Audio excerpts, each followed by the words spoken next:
ಹಾಗೆ ಈ ಕಳೆದ 3 ದಿವಸದಲ್ಲಿ ಕೂಡ 4 ಜನ NDPS ಪೆಡ್ಲರ್ಸನ್ನು ಅರೆಸ್ಟ್ ಮಾಡಲಾಗಿದೆ. ಇದರಲ್ಲಿ 3 ಜನ ಗಾಂಜಾ ಮಾರ್ತಾ ಇದ್ದಂಥವರನ್ನು ಅವರ ಹತ್ರದಿಂದ 2.5 kg ಗಾಂಜಾ ರಿಕವರಿ ಮಾಡಿ ಅವರನ್ನು ಅರೆಸ್ಟ್ ಮಾಡಲಾಗಿದೆ. ಅದೇ ರೀತಿಯಲ್ಲಿ ಒಬ್ಬ ಆರೋಪಿ ಹತ್ರ 16 ಗ್ರಾಮ್ MDMA ರಿಕವರಿ ಮಾಡಲಾಗಿದೆ. ಎಲ್ಲರನ್ನೂ ಕೂಡ ಅರೆಸ್ಟ್ ಮಾಡಿ ಜುಡಿಷಿಯಲ್ ಕಸ್ಟಡಿಗೆ ಕಳಿಸಲಾಗಿದೆ.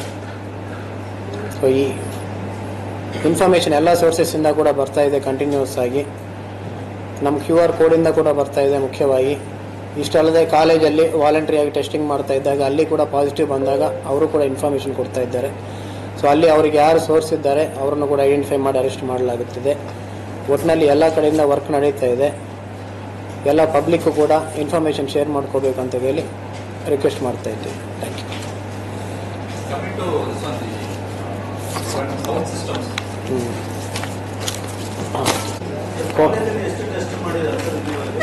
ಯಾವ್ದು ಹೇಳಿ ಕೊಡಿ. ಕಾಲೇಜಸಲ್ಲಿ ಈವರೆಗೆ ನಮಗೆ ಎಷ್ಟು ಕಾಲೇಜ್ ಮಾಡಿದ್ದಾರೆ? ಯೂನಿವರ್ಸಿಟಿ ಕೊಡಿ. ಇಲ್ಲಿದೆ. Okay okay.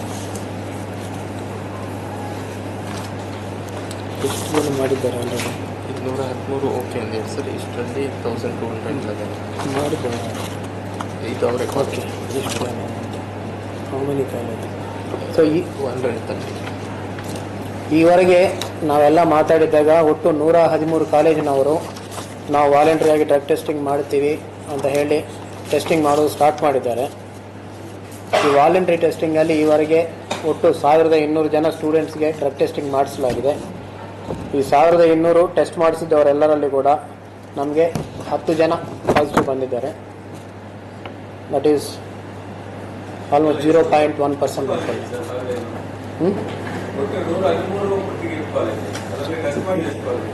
40 ಕಾಲೇಜ್ ಟೆಸ್ಟಿಂಗ್ ಆಗಿದೆ. ಅವರು 1211 ಜನ ಸ್ಟೂಡೆಂಟ್ಸ್ಗೆ ಬೇರೆ ಬೇರೆ ನಂಬರ್, ಕೆಲವರು 50 ಜನ ಸ್ಟೂಡೆಂಟ್ಸ್ ಇದ್ದಲ್ಲಿ 3-4 ಜನಕ್ಕೆ ಮಾಡಿದ್ದಾರೆ. ಜಾಸ್ತಿ ಸ್ಟೂಡೆಂಟ್ಸ್ ಇದ್ದಲ್ಲಿ ಜಾಸ್ತಿ ನಂಬರಿಗೆ ಮಾಡಿದ್ದಾರೆ. ಒಟ್ಟು 1217 ಸ್ಟೂಡೆಂಟ್ಸ್ ಟೆಸ್ಟಿಂಗ್ ಮಾಡಿದಾಗ 10 ಜನಕ್ಕೆ ಪಾಸಿಟಿವ್ ಬಂದಿತ್ತು. ಇವರೆಲ್ಲರಿಗೂ ಕೂಡ ಕೌನ್ಸಿಲಿಂಗ್ ಮಾಡಲಾಗಿದೆ. ಯಾರ್ಯಾರು ಇವರಿಗೆ ಸಪ್ಲೈ ಮಾಡಿದ್ದಾರೆ ಆ ಸೋರ್ಸಸ್ ಎಲ್ಲರನ್ನು ಕೂಡ ಅರೆಸ್ಟ್ ಮಾಡಲಾಗಿದೆ. ಇದರಲ್ಲಿ ಎಲ್ಲ ರೀತಿ ಸ್ಟೂಡೆಂಟ್ಸು ಕೂಡ ಇದ್ದಾರೆ.